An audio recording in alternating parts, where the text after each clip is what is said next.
We believe that God is in control of every situation and every circumstance. Looking back into our lives, He has done great and mighty things. Therefore, I will rejoice and be glad. Hallelujah. As we believe that it's only God only who can comfort His people. Hallelujah. And that's what clearly the Word of God says clearly as we turn our Bibles clearly to the book of Revelation chapter 14. And let us read verse 13 onwards. Revelation chapter 14 and verse 13.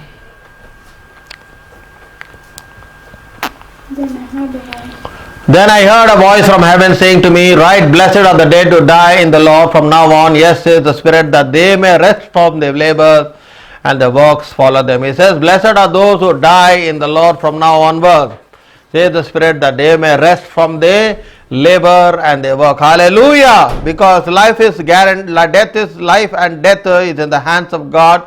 And one thing you need to understand, that God has created us in His own image and likeness, and there is a time for everything. That's what the Word of God says. If you look into Ecclesiastes chapter 3 and verse 2, let us see what the Word of God says in Ecclesiastes chapter 3 and verse 2.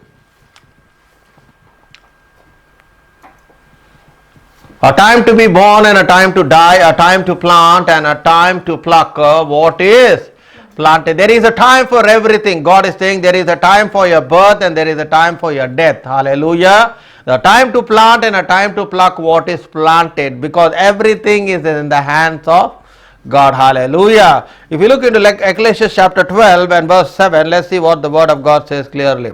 In Ecclesiastes chapter 12 and verse 7.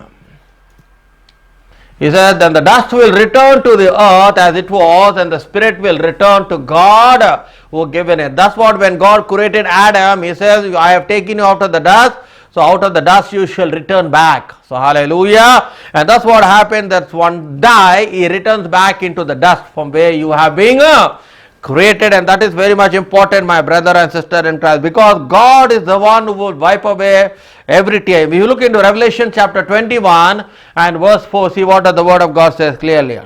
In Revelation chapter 21 and verse 4.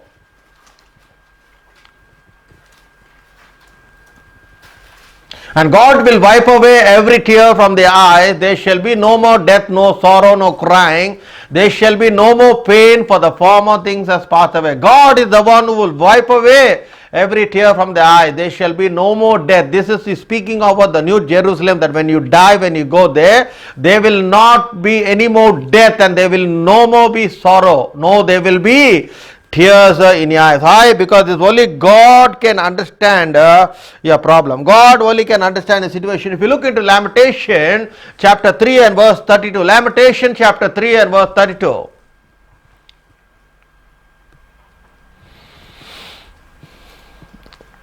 Though he causes grief, yet he will show compassion according to the multitudes of his mercy. Though he caused grief, though there may be grief, but he is the Lord who will show compassion according to the multitude of his mercy. If you look into Psalm 34 verse 18, let's see what the Word of God says. In Psalm 34 and verse 18.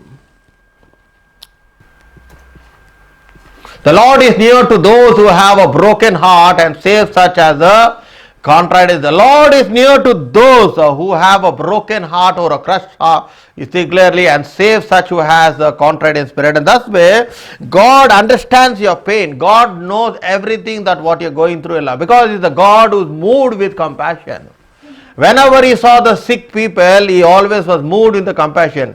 The Bible says when He saw Mary and Martha, and when He saw that Lazarus was dead, the Bible says that He groaned in His spirit, because He is the one who can understand you better than anyone else. Hallelujah. And that's what we need to clearly understand, that the Word of God says the Lord is near to those who have a broken heart. Hallelujah. And He is the one who can bind up your wounds. Hallelujah. If we look into Psalm 147 and let's read verse 3. Psalm 147 and verse 3 clearly. He heals the broken hearted and He binds up their wound. He heals the broken heart. Today you may be broken. Hallelujah. For the death of your father or your mother or your loved ones.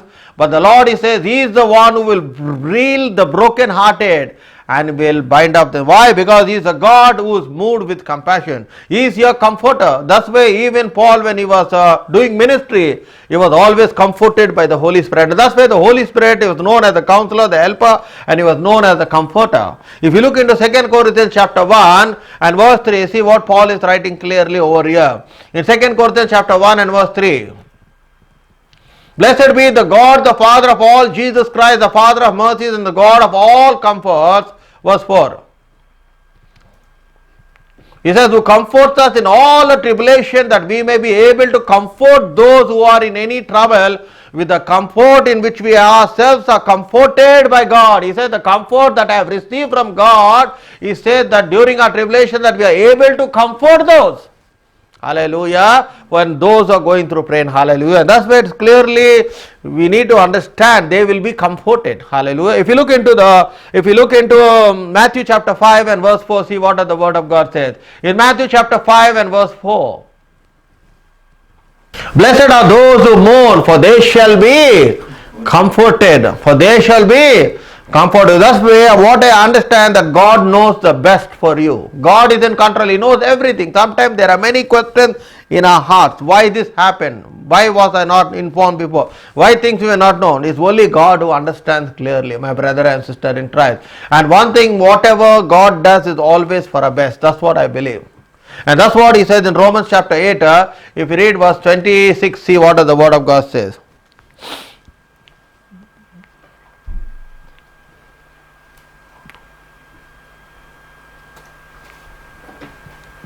Like 28, verse 28. Romans chapter 8 and verse 28. He says, and we know that all things works out good together for those who love the Lord, for those who are called according to his purpose. Hallelujah. I always believe that when your time is over on this planet Earth, when God calls you, you need to go. Hallelujah. Irrespective of your age, irrespective of your condition, when the God calls you, you need to go home. That's what clearly the Bible says clearly. And that's what clearly we see. Even Paul was mentioning that in Romans chapter 14 and verse 8. See what does he says in Romans chapter 14 and verse 8. 14 and verse 8. Paul is writing to the church in Rome. For if we live to the Lord. If we die to the Lord. Therefore, whether we live or we die, we are of the Lord. Therefore, if we live for the Lord. If we die for the Lord. Therefore, whether we live or die, we are with the Lord. And that's why we need to understand clearly, my brother and sister, that if we live, let us live for God. If we die, whether one day we have to be with the Lord clearly. So therefore, we need to walk with the Lord clearly. So therefore, God is the one who will comfort you. Hallelujah. Because he is the one who understands you better. He is the God who is moved with compassion. Hallelujah. So no matter what happens in your life, you must always believe in your Savior, in the Messiah, and you must believe in God, because God is in control of every situation and circumstance. Because the Bible says he knows what is the best for you and for me. Hallelujah. And that's where whatever you're going through in life, we believe that God is in control. Hallelujah. God is in control of every situation and every time. Nothing must disturb you. Hallelujah. Because we must always know that God loves you. Hallelujah. And he knows what is the best for you. Hallelujah. So let us not be disheartened, but let us continue to serve God irrespective of what happens in life. Hallelujah. You must not lose your focus, but you need to look upon God, the author and the finisher. Because I believe that without the will of God, that nothing happens in our lives. Everything in our life is in the will of God. Hallelujah. Amen. That's why even Jesus Christ said, let thy will be done. Hallelujah. He said it to his Father, and that's why we always believe. We do not know what is the problem, what went, but only God knows, because he is in control of every situation, and we know that what is best for God. Hallelujah. So that's why we must always trust in a God and do not give up, though we are going through a dark phase in our lives. But one thing we need to understand, that as we continue to believe in God, our Lord and our Savior, he is in control. Because only he is the one who comforts you. That's what he also says in Isaiah chapter 66 and verse 13 clearly. See what the Lord is saying in Isaiah chapter 66 and verse 13.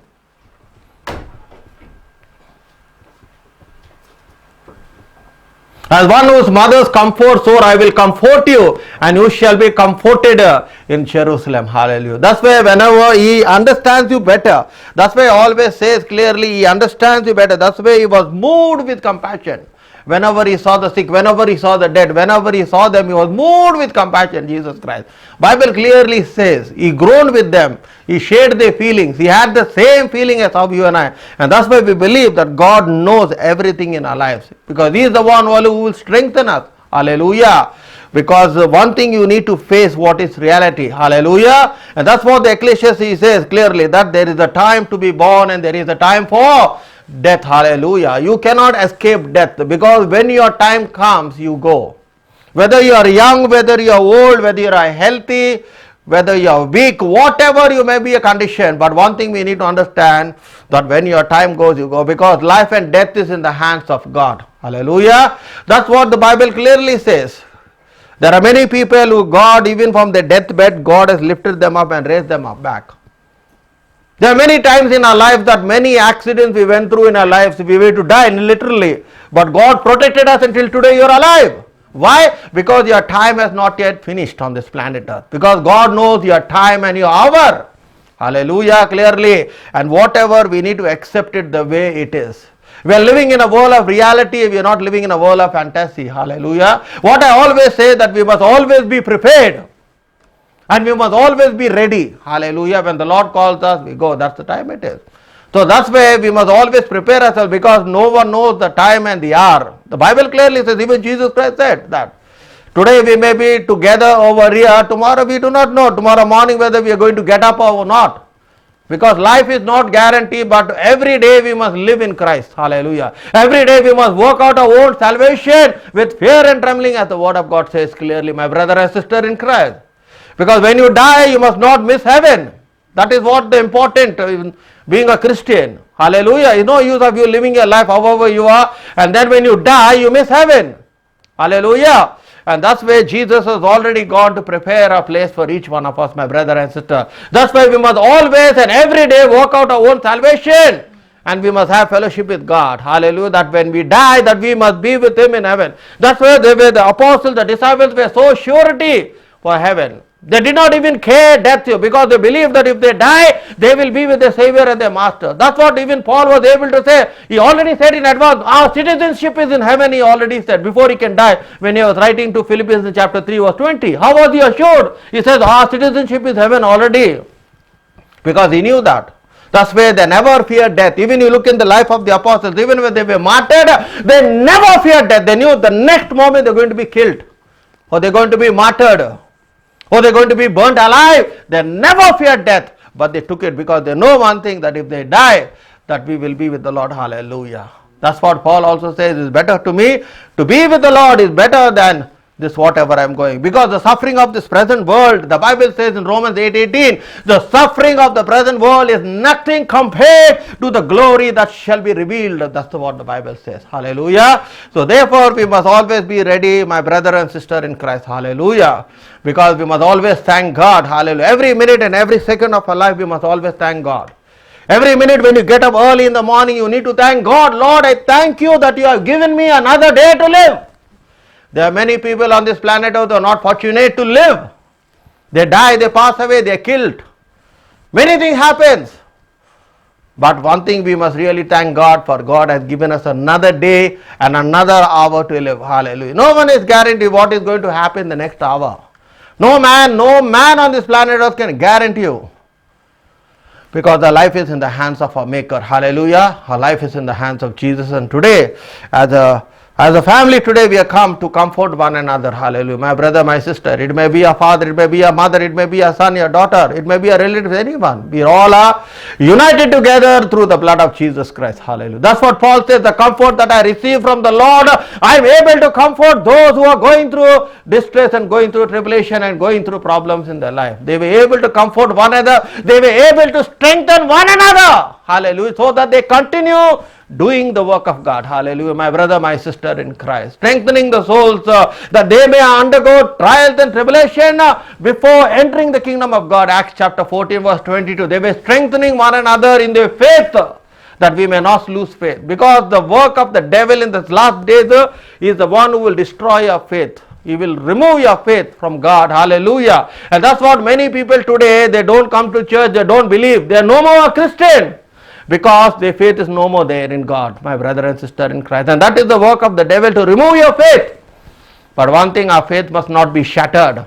Irrespective of whatever mountain comes before, whatever Jericho comes before, whoever stands before, we must stand for the Lord. Hallelujah, my brother and sister in Christ. And that faith can be given only when we meditate the word of God. The Bible says clearly, faith comes by hearing and listening to the word of God. Romans chapter 10 verse 17 clear the word of God. So that's, we need to understand, my brother, irrespective of what is happening in our lives, we must really thank God for everything. Hallelujah. Because we need to bring. That's why the Bible says in Revelation 14:13, blessed are those who die in the Lord, for their works will surely follow. Hallelujah, my brother and sister in Christ. We do not know what is the situation, we do not know what, but we leave it in the hands of God. Instead of being judgmental to say where is he going or where is he not going, it's in the hands of God. It's God is the one who will judge. Hallelujah, my brother. So let us comfort one another, let us strengthen one another, let us continue to do the work of God. Hallelujah, my brother and sister in Christ. Hallelujah. When we start doing the work of God, one day we know that we will be with the Lord. Hallelujah.